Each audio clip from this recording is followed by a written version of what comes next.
வணக்கம். மாலை முரசு செய்திகளை விரிவாக பார்ப்பதற்கு முன்பாக தலைப்புச் செய்திகளை பார்க்கலாம். நாடாளுமன்ற தேர்தலை நடத்த தயார் நிலையில் இருப்பதாக தமிழக தலைமை தேர்தல் ஆணையர் சத்யபிரதா சாஹூ தகவல். வாக்காளர் பெயர் நீக்கம், பிழை திருத்தம் செய்ய வருகிற 23, 24 தேதிகளில் சிறப்பு முகாம்.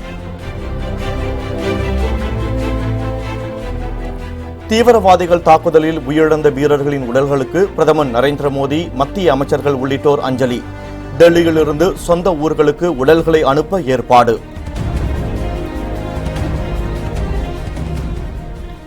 புல்வாமா தாக்குதலை கண்டித்து காஷ்மீரின் பல்வேறு இடங்களில் ஆர்ப்பாட்டம். முன்னெச்சரிக்கை நடவடிக்கையாக சில பகுதிகளில் ஊரடங்கு உத்தரவு அமல். காஷ்மீரில் தீவிரவாதிகள் நடத்திய தாக்குதலில் தமிழகத்தை சேர்ந்த 2 வீரர்கள் உயிரிழப்பு. உயிர்நீத்த வீரர்களின் குடும்பத்தினருக்கு 20 லட்சம் ரூபாய் நிதி உதவி வழங்க முதலமைச்சர் எடப்பாடி பழனிசாமி உத்தரவு.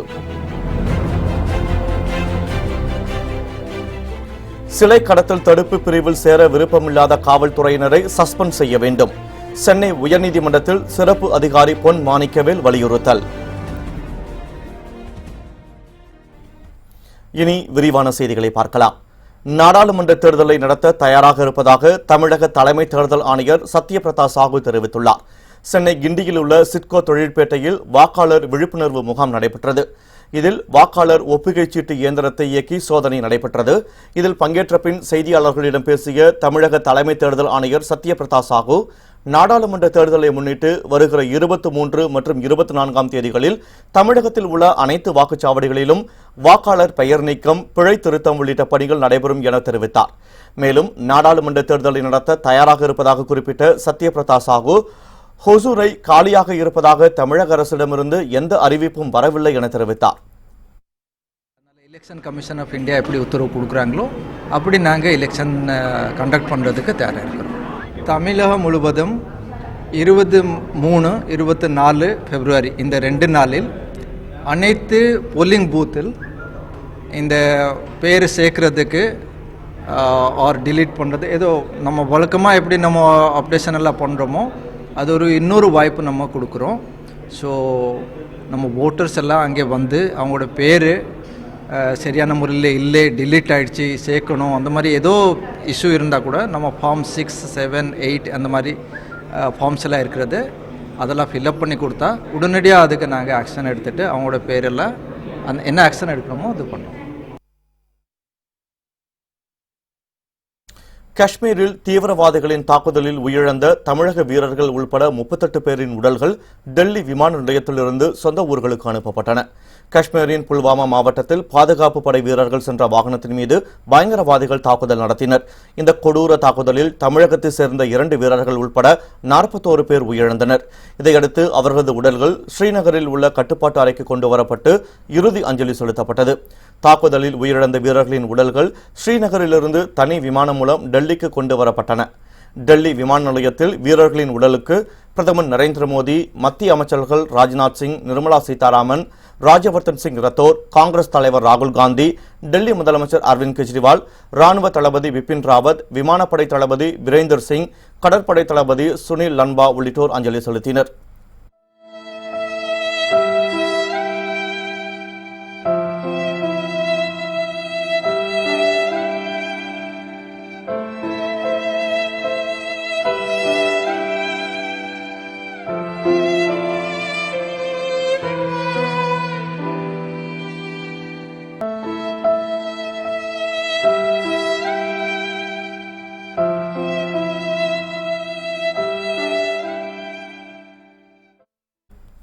இதையடுத்து தமிழக வீரர்கள் உள்பட 38 பேரின் உடல்கள் டெல்லி விமான நிலையத்திலிருந்து சொந்த ஊர்களுக்கு அனுப்பி வைக்கப்பட்டன. சொந்த ஊர்களில் முழு ராணுவ மரியாதையுடன் வீரர்களின் உடல்கள் அடக்கம் செய்யப்படும் என அதிகாரிகள் தெரிவித்தனர். காஷ்மீர் தீவிரவாதிகள் தாக்குதலில் பாகிஸ்தானின் உளவு நிறுவனமான ISIக்கும் தொடர்பு இருக்கலாம் என அமெரிக்க பாதுகாப்புத்துறை வல்லுநர்கள் கருத்து தெரிவித்துள்ளனர். காஷ்மீர் மாநிலம் புல்வாமாவில் பாதுகாப்பு படை வீரர்கள் மீது நடத்தப்பட்ட தாக்குதல் குறித்து பல்வேறு தகவல்கள் வெளிவந்த வண்ணம் உள்ளன. 41 படை வீரர்களை பலி கொண்ட இந்த தாக்குதலுக்கு பாகிஸ்தான் பின்னணியில் இறங்கும் ஜெய்ஷ்-இ-முகமது அமைப்பு பொறுப்பேற்றுள்ளது. இந்த நிலையில் இந்த தாக்குதலுக்கு பாகிஸ்தானின் ISI அமைப்பு மூளையாக செயல்பட்டு இருக்கக்கூடும் என அமெரிக்க பாதுகாப்புத்துறை நிபுணர்கள் தெரிவித்துள்ளனர். இதனிடையே எப்போதும் பாதுகாப்பு வலயத்திற்குள் இருக்கும் மாநிலமான காஷ்மீரில் பாதுகாப்பு படை வீரர்களின் அணிவகுப்புக்குள் தற்கொலைப்படை தீவிரவாதி வாகனத்துடன் நுழைந்தது எப்படி என்ற கேள்வி எழுந்துள்ளது. முன்கூட்டியே உளவுத்துறை எச்சரிக்கை விடுத்தும் அந்த எச்சரிக்கை புறக்கணிக்கப்பட்டது குறித்தும் தீவிர விசாரணை நடைபெற்று வருகிறது. இந்த தாக்குதலில் புல்வாமா பகுதியைச் சேர்ந்த இளைஞர் ஆதில் என்பவன் ஈடுபட்டதாகவும் அவன் கடந்த ஆண்டு ஜெய்ஷ்-இ-முகமது இயக்கத்தில் இணைந்ததாகவும் அங்கிருந்து வரும் தகவல்கள் தெரிவிக்கின்றன. புல்வாமா தாக்குதலை கண்டித்து பல்வேறு இடங்களில் ஆர்ப்பாட்டம் நடைபெற்று வருவதால் காஷ்மீரில் சில பகுதிகளில் ஊரடங்கு உத்தரவு பிறப்பிக்கப்பட்டுள்ளது. காஷ்மீர் மாநிலம் புல்வாமா மாவட்டத்தில் பாதுகாப்பு படையினர் சென்ற வாகனத்தின் மீது பயங்கரவாதிகள் நடத்திய தாக்குதலில் 41 வீரர்கள் உயிரிழந்தனர். இதற்கு பிரதமர் நரேந்திர மோடி, ராகுல் காந்தி உள்ளிட்ட பல்வேறு தலைவர்கள் கண்டனம் தெரிவித்துள்ளனர். இந்த நிலையில் பயங்கரவாத தாக்குதலுக்கு கண்டனம் தெரிவித்து நாடு முழுவதும் அரசியல் கட்சிகள் மற்றும் பொதுமக்கள் போராட்டங்களை நடத்தி வருகின்றனர். இந்த தாக்குதலை கண்டித்து காஷ்மீரின் ஜுவல் சவுக், புரானி மண்டி, ரேஹாரி, சக்தி நகர், பக்காடங்கா, ஜானிப்பூர், காந்தி நகர், பக்ஷி நகர் உள்ளிட்ட பகுதிகளில் பாகிஸ்தானை கண்டித்து அரசியல் கட்சியினரும் பொதுமக்களும் சாலை மறியல் மற்றும் ஆர்ப்பாட்டங்களில் ஈடுபட்டு வருகின்றனர். இதன் காரணமாக முன்னெச்சரிக்கை நடவடிக்கையாக காஷ்மீரின் சில இடங்களில் ஊரடங்கு உத்தரவு பிறப்பிக்கப்பட்டுள்ளது. மேலும் செல்போன், இணையதள சேவையும் முடக்கப்பட்டுள்ளது. காஷ்மீரில் உயிரிழந்த ராணுவ வீரர்களின் இறுதி மரியாதை செலுத்தும் நிகழ்வில் மத்திய அமைச்சர் ராஜ்நாத் சிங் பங்கேற்று அஞ்சலி செலுத்தினார். காஷ்மீரின் புல்வாமா மாவட்டத்தில் பாதுகாப்பு படையினர் சென்ற வாகனம் மீது தீவிரவாதிகள் நடத்திய தாக்குதலில் தமிழகத்தைச் சேர்ந்த 2 உள்பட 40க்கும் மேற்பட்டவர்கள் கொல்லப்பட்டனர். நாட்டையே உலுக்கிய இந்த சம்பவத்தில் உயிரிழந்த வீரர்களுக்கு பலரும் அஞ்சலியும் இரங்கலும் தெரிவித்து வருகின்றனர். இதனிடையில் காஷ்மீர் சென்ற மத்திய உள்துறை அமைச்சர் ராஜ்நாத் சிங் உயிரிழந்த ராணுவ வீரர்களின் உடல்களுக்கு மலர் வளையம் வைத்து அஞ்சலி செலுத்தினார். தொடர்ந்து அவர் வீரர்களின் உடல்கள் வைக்கப்பட்ட பெட்டியை சுமந்து சென்றார். தீவிரவாதிகளின் இந்த செயலுக்கு கண்டனம் தெரிவித்த ராஜ்நாத் சிங் இதற்கு தக்க பதிலடி கொடுக்கப்படும் எனவும் உறுதி தெரிவித்தார்.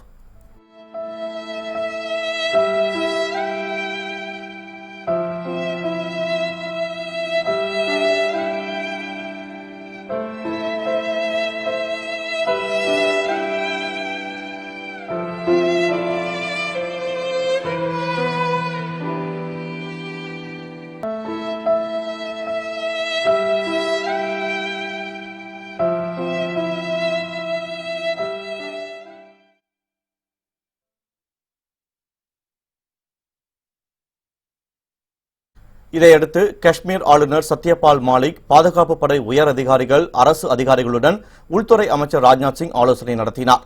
புல்வாமா பகுதியில் பாதுகாப்பை அதிகப்படுத்துவது, தீவிரவாதிகளை அழிப்பது தொடர்பாகவும் ஆலோசனை மேற்கொள்ளப்பட்டது. இதையடுத்து படுகாயங்களுடன் மருத்துவமனையில் சிகிச்சை பெற்று வரும் பாதுகாப்பு படை வீரர்களை மத்திய அமைச்சர் ராஜ்நாத் சிங் நேரில் சந்தித்து ஆறுதல் கூறினார். காஷ்மீரில் நிகழ்த்தப்பட்ட பயங்கரவாதிகளின் தாக்குதலை தொடர்ந்து பாகிஸ்தானுக்கான இந்திய தூதரை உடனடியாக நாடு திரும்புமாறு மத்திய அரசு உத்தரவிட்டுள்ளது. பாகிஸ்தானில் இந்தியாவின் தூதராக பணியாற்றி வருபவர் அஜய் பிசாரியா. இவர் காஷ்மீரில் நிகழ்த்தப்பட்ட தாக்குதல்கள் தொடர்பான பல்வேறு தகவல்களை மத்திய அரசுக்கு அளித்து வந்துள்ளார். இதில் பயங்கரவாத அமைப்பு மற்றும் அதில் செயல்படும் முக்கிய தீவிரவாதிகள் குறித்த விவரங்களையும், புல்வாமா தாக்குதல் சம்பவத்தில் தொடர்புடையவர்கள் குறித்த தகவல்களையும் அளித்துள்ளார்.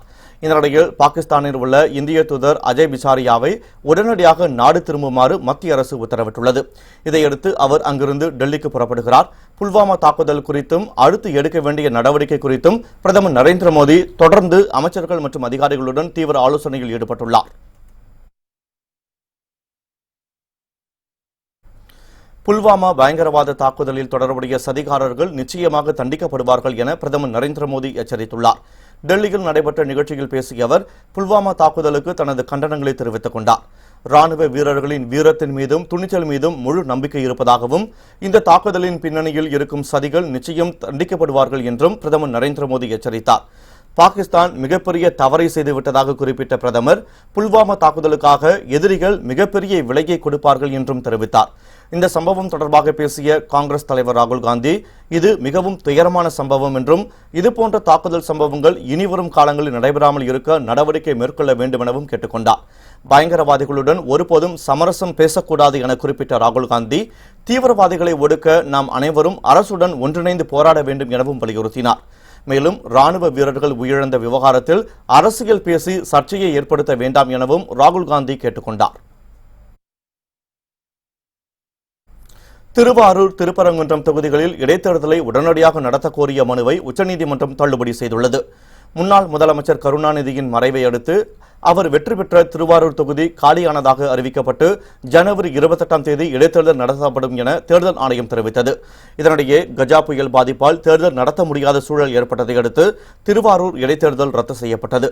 இந்த நிலையில் மதுரையை சேர்ந்த கே ரமேஷ் என்பவர் தமிழகத்தில் காலியாக உள்ள திருவாரூர், திருப்பரங்குன்றம் தொகுதிகளில் இடைத்தேர்தலை உடனடியாக நடத்த வேண்டும் என்றும் அதற்கு தலைமை தேர்தல் ஆணையத்திற்கு நீதிமன்றம் உத்தரவிட வேண்டும் எனவும் உச்சநீதிமன்றத்தில் மனு தாக்கல் செய்தார். இந்த வழக்கை விசாரித்த நீதிமன்றம் மனுவை தள்ளுபடி செய்து தேர்தல் தொடர்பான கோரிக்கைகளை தேர்தல் ஆணையம் பரிசீலிக்க அறிவுறுத்தியுள்ளது.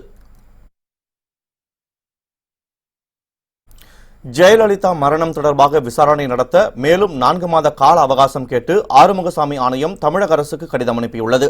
ஜெயலலிதா மரணம் தொடர்பாக விசாரணை நடத்த கடந்த 2017ஆம் ஆண்டு ஓய்வு பெற்ற நீதிபதி ஆறுமுகசாமி தலைமையிலான ஆணையத்தை தமிழக அரசு அமைத்தது.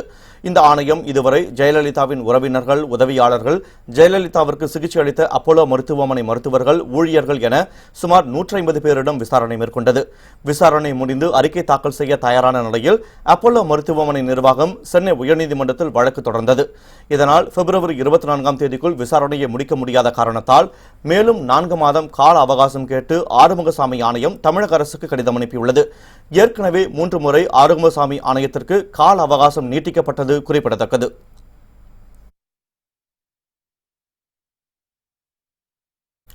காட்டுமிராண்டி செயல்களுக்கு முடிவு கட்டும் நேரம் நெருங்கியுள்ளது என காஷ்மீர் தாக்குதல் சம்பவத்திற்கு நடிகர் ரஜினிகாந்த் கண்டனம் தெரிவித்துள்ளார். இது தொடர்பாக அவர் வெளியிட்டுள்ள அறிக்கையில், காஷ்மீரின் புல்வாமாவில் தீவிரவாதிகள் நடத்திய மன்னிக்க முடியாத வன்முறை சம்பவத்திற்கு கண்டனம் தெரிவிப்பதாகவும், நடந்தவையாக இருக்கட்டும், இதுபோன்ற காட்டுமிராண்டித்தன செயல்களுக்கு முடிவு கட்டும் நேரம் நெருங்கிவிட்டதாகவும் குறிப்பிட்டுள்ளார். வீரம் நிறைந்தவர்கள் உயிரிழந்து உள்ளனர் என்றும் அவர்களின் ஆன்மா சாந்தி அடையட்டும் எனவும் ரஜினிகாந்த் தனது அறிக்கையில் தெரிவித்துள்ளார். இதேபோன்று நடிகரும் மக்கள் நீதி மய்யம் கட்சியின் தலைவருமான கமல்ஹாசன் வெளியிட்டுள்ள அறிக்கையில், நாட்டின் குடிமகன்கள் அனைவரும் வீரர்களுடன் தோளோடு தோள் நிற்போம் என்றும் ஜம்மு காஷ்மீர் புல்வாமா பயங்கரவாத தாக்குதல் கண்டனத்துக்குரியது எனவும் தெரிவித்துள்ளார். மேலும் காஷ்மீர் ஆளுநரின் ஆலோசகரிடமும் தொலைபேசியில் தொடர்பு கொண்டு இந்த சம்பவம் தொடர்பாக கேட்டறிந்ததாகவும் கமல்ஹாசன் குறிப்பிட்டுள்ளார். காஷ்மீர் தாக்குதலில் வீர மரணமடைந்த தமிழக வீரர்களின் சொந்த கிராம மக்கள் சோகத்தில் உறைந்துள்ளனர். காஷ்மீரின் புல்வாமா மாவட்டத்தில் மத்திய பாதுகாப்பு படை வீரர்கள் சென்ற வாகனம் மீது தீவிரவாதிகள் நடத்திய தாக்குதலில் 41 வீரர்கள் உயிரிழந்தனர். இந்த தாக்குதலில் தமிழகத்தை சேர்ந்த 2 வீர மரணமடைந்தனர். ஒருவர் தூத்துக்குடி மாவட்டம் சவால்பேரியைச் சேர்ந்த சுப்பிரமணியன் என்பதும், மற்றொருவர் அரியலூர் மாவட்டம் கார்குடியை சேர்ந்த சிவச்சந்திரன் என்பதும் தெரியவந்துள்ளது. தூத்துக்குடி மாவட்டம் கோவில்பட்டியை அடுத்த சவளப்பேரியை சேர்ந்த சுப்பிரமணியன் கடந்த 5 ஆண்டுகளுக்கு முன்பு சிஆர்பிஎஃப்பில் இணைந்தார். பொங்கல் விடுமுறைக்கு பின் கடந்த 10ஆம் தேதி மீண்டும் பணிக்கு திரும்பிய அவர் தற்போது தீவிரவாத தாக்குதலில் சுப்பிரமணியன் உயிரிழந்ததால் கிராம மக்கள் சோகத்தில் உறைந்துள்ளனர். அத்தனை பேருமே உயிர் தியாகம் பண்ணாலும் சரி, நாட்டை காப்பாற்றணும் அப்படிங்கிற ஒரு எண்ணத்துல தான் இந்த விழிப்புணர்வா இருக்காங்க. அதுக்கு மத்திய அரசும் எங்களுடைய மாநில அரசு கூட இப்ப கூட ஒரு இரங்கல் தெரிவிச்சிருக்காங்க. மீடியாக்காரங்களுக்கு ரொம்ப நன்றி. மத்திய அரசு எங்க அதை கைத்தார் ஏரியாவில் உள்ள பசங்க அத்தனை பேருக்கும் நல்ல ஒரு ரெகக்னைஸ் கொடுத்து இது பண்ணீங்கன்னா இந்த நாட்டுக்காக உயிர் தியாகம் இல்ல எல்லாம் பண்ணி இதே போல பல சுப்பிரமணியன் இதே ஊர்ல உருவாக ரெடியா இருக்கும், தயாராக இருக்காங்க. இன்றைய நிலைமை தயாராக கூட இருக்காங்க. இதேபோல் அரியலூர் மாவட்டம் கார்குடியை சேர்ந்த சிவச்சந்திரன் கடந்த 2010ஆம் ஆண்டு மத்திய பாதுகாப்பு படை பிரிவில் சேர்ந்தார். இவருக்கு காந்திமதி என்ற மனைவியும் சிவமுனியன் என்ற மகனும் உள்ளனர். சிவச்சந்திரனின் உயிரிழப்பால் கார்குடி கிராமமே சோகத்தில் உறைந்துள்ளது. இதனிடையே காந்திமதிக்கு அரசு வேலை வழங்க வேண்டுமென சிவச்சந்திரனின் தந்தை அரசுக்கு கோரிக்கை விடுத்துள்ளார். எங்க வீட்டுக்கார வேலை போய் 10 வருஷம் ஆகுது சார். இப்பதான் ஜனவரி மாசம் வந்தாங்க கோயிலுக்கு போறதுக்காக. வந்துதாங்க போன் பண்ணிக்கிட்டே இருந்தாங்க. வந்து உடனே நான் ஊருக்கு போற காந்திமதி அப்படின்னாங்க. என்னையா வந்து கூட ஒரு 10 நாள் இந்த வேலை இருந்தா பொண்டாட்டி கூட சந்தோஷமா இருக்கணும்னு இல்ல, நாட்டுக்காக உழைக்கணும்னா நாட்டுக்காக தான் நான் போராடி ஆகணும். நான் பொண்டாட்டி பிள்ளைய பார்த்தேன்னா ஒண்ணு பண்ண முடியாது, நான் நாட்டை தான் பார்க்கணும், நாட்டை தான் கைவத்தணும் அப்படின்னாரு. அதே போல நாட்டுக்காகவே உயிரை விட்டாரு சார். ஏதா இருந்தாலும் எங்களுக்கு கவர்மெண்ட் தான் சார் செய்யணும். நான் பச்சை குழந்தை வச்சிருக்கேன். காஷ்மீரில் பயங்கரவாதிகள் நடத்திய தாக்குதலில் உயிரிழந்த தமிழகத்தைச் சேர்ந்த ராணுவ வீரர்கள் 2 பேரின் குடும்பத்தினருக்கு முதலமைச்சர் எடப்பாடி பழனிசாமி 20 லட்சம் ரூபாய் நிதி உதவி வழங்குவதாக அறிவித்துள்ளார். இதுகுறித்து முதலமைச்சர் வெளியிட்டுள்ள அறிக்கையில், காஷ்மீரின் புல்வாமா மாவட்டத்தில் தீவிரவாதிகள் நடத்திய தாக்குதலில் பாதுகாப்பு படை வீரர்கள் உயிரிழந்த செய்தி கேட்டு மிகவும் வேதனை அடைந்ததாகவும், இந்த தாக்குதலில் உயிரிழந்த வீரர்களின் குடும்பத்தினருக்கு ஆழ்ந்த இரங்கலை தெரிவித்துக் கொள்வதோடு இந்த சம்பவத்திற்கு கண்டனங்களை தெரிவிப்பதாகவும் குறிப்பிட்டுள்ளார். மேலும் இந்த தாக்குதலில் உயிரிழந்த தமிழகத்தைச் சேர்ந்த சுப்பிரமணியன், சிவச்சந்திரன் ஆகியோரின் குடும்பத்தினருக்கு தலா 20 லட்சம் ரூபாய் நிதி உதவி வழங்கப்படும் என்றும் முதலமைச்சர் எடப்பாடி பழனிசாமி அறிவித்துள்ளார். நாடாளுமன்ற தேர்தல் கூட்டணி குறித்து 2 அல்லது 3 நாட்களில் அறிவிக்கப்படும் என துணை முதலமைச்சரும் அதிமுக ஒருங்கிணைப்பாளருமான ஓ பன்னீர்செல்வம் தெரிவித்துள்ளார். சென்னை நந்தம்பாக்கம் வர்த்தக மையத்தில் நிகழ்ச்சியில் பங்கேற்ற பின் செய்தியாளர்களிடம் பேசிய அவர், மக்களின் ஆதரவு அதிமுகவிற்கு அதிகம் இருப்பதால் நாடாளுமன்ற தேர்தலில் உறுதியாக வெற்றி பெறுவோம் எனவும் குறிப்பிட்டார். ஏற்கனவே சொல்லியிருக்கிறேன், அனைத்து இந்திய அண்ணா திராவிட முன்னேற்ற கழகத்தின் சார்பாக தேசிய கட்சிகளுடனும் மாநில கட்சியும் தொடர்ந்து பேச்சுவார்த்தை நடத்தி கொண்டிருக்கிறோம். கூடிய விரைவில் ஒரு முடிவு எட்டுகின்ற ஒரு நல்ல சூழல் ஏற்பட்டிருக்கிறது. விரைவில் இன்னும் ஓரிரு தினங்கள் அந்த முடிவு வரும். முதலில் பத்திரிகை மற்றும் நம்முடைய தொலைக்காட்சி நண்பர்களுக்கு தான் தெரிவிப்போம். அனைத்து இந்திய அண்ணா திராவிட முன்னேற்ற கழகத்தின் சார்பாக கிட்டத்தட்ட ஒரு 2000 போட்டியிடருக்கு விருப்பம் தெரிவித்து விருப்பம் அளித்திருக்கிறார்கள். இன்னும் ஓரிரு தினங்களில் நேர்காணல் நடைபெற இருக்கிறது. நேர்காணல் முடிந்தவுடன் அனைத்து இந்திய அண்ணா திராவிட முன்னேற்ற கழகத்தின் சார்பாக போட்டியிடுகின்ற வேட்பாளர் பட்டியல் வெளியிடப்படும். சிலை கடத்தல் தடுப்பு பிரிவில் சேர விருப்பமில்லாத காவல்துறையினரை பணியிடை நீக்கம் செய்ய வேண்டும் என்று சிறப்பு அதிகாரி பொன் மாணிக்கவேல் சென்னை உயர்நீதிமன்றத்தில் தெரிவித்துள்ளார். சிலை கடத்தல் தொடர்பான வழக்குகள் நீதிபதிகள் மகாதேவன், ஆதிகேசவலு அமர்வில் விசாரணைக்கு வந்தது. அப்போது ஆஜரான சிறப்பு அதிகாரி பொன் மாணிக்கவேல் தன்னுடைய அலுவலகம் கார் ஷெட்டில் தான் இயங்குவதாக தெரிவித்தார்.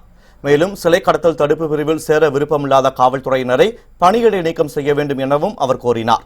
இதையடுத்து உயர் அதிகாரிகள் பிறப்பிக்கும் உத்தரவை பின்பற்ற வேண்டியது காவல் அதிகாரிகளின் கடமை என்றும், சிலை கடத்தல் தடுப்பு பிரிவில் பணியாற்ற விருப்பமில்லாத காவல் அதிகாரிகள் சிறப்பு அதிகாரி முன் ஆஜராகி கலந்து பேச வேண்டும் என்றும் நீதிபதிகள் அறிவுரை வழங்கினர்.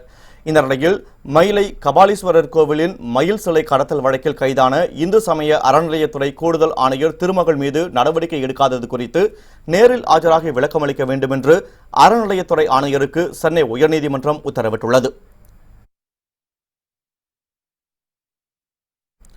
தமிழகம் முழுவதும் மார்ச் 10ஆம் தேதி போலியோ சொட்டு மருந்து முகாம் நடத்தப்படும் என்று தமிழக அரசு அறிவித்துள்ளது.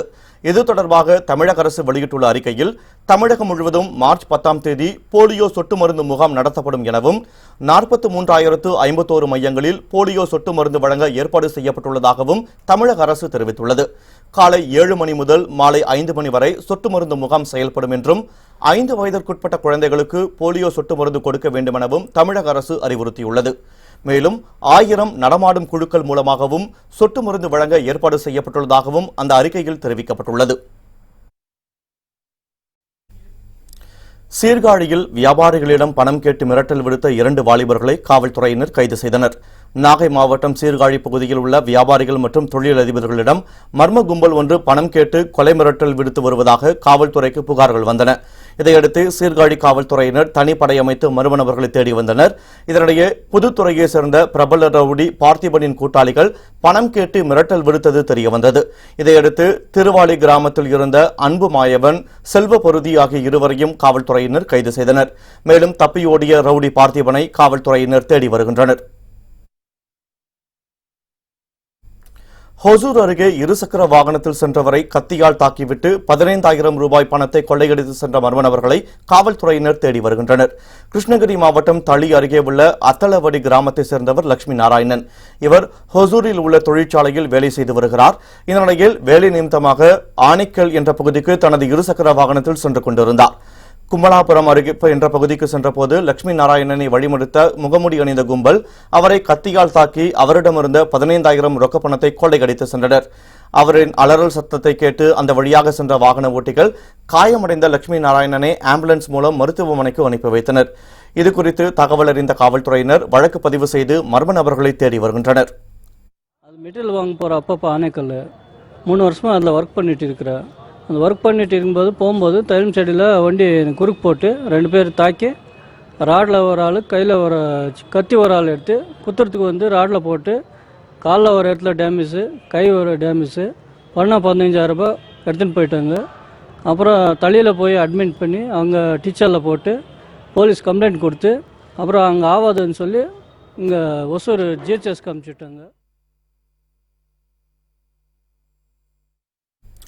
முக்கூடல் அருகே காவல் நிலையத்திலிருந்து தோரணையுடன் வெளியே வருவது போல் டிக்டாக் வீடியோ எடுத்த இளைஞரை காவல்துறையினர் கைது செய்தனர். திருநெல்வேலி மாவட்டம் பாப்பாக்குடியை சேர்ந்த ஜோதி முருகன் காவல் நிலையத்தில் விசாரணைக்கு அழைத்து செல்லப்பட்ட தனது சகோதரனை பார்க்க சென்றுள்ளார். பின்னர் வெளியே வந்த அவர் காவல் நிலையத்திலிருந்து தோரணையுடன் வெளியே வருவது போல சினிமா பாடலுக்கு டிக்டாக் செய்து அதனை சமூக வலைதளங்களில் வெளியிட்டுள்ளார். இதுகுறித்து அறிந்த காவல்துறையினர் காவல் நிலையத்தை தவறாக பயன்படுத்திய இளைஞரை கைது செய்தனர். செய்முறை வாங்குறதுக்காண்டி அடிக்கடி ஜெயிலுக்கு போயிட்டு வருவாப்ல. எத்தனை வட்டம் உள்ள போயிட்டு வந்தாலும் சுதந்திர போராட்டத்துக்கு போயிட்டு வந்த மாதிரி தோரணையாத்தே வருவாப்ல. படி பார்த்தா நான் குத்தவாளி டாண்டா, ஏன் படி பார்த்தா நான்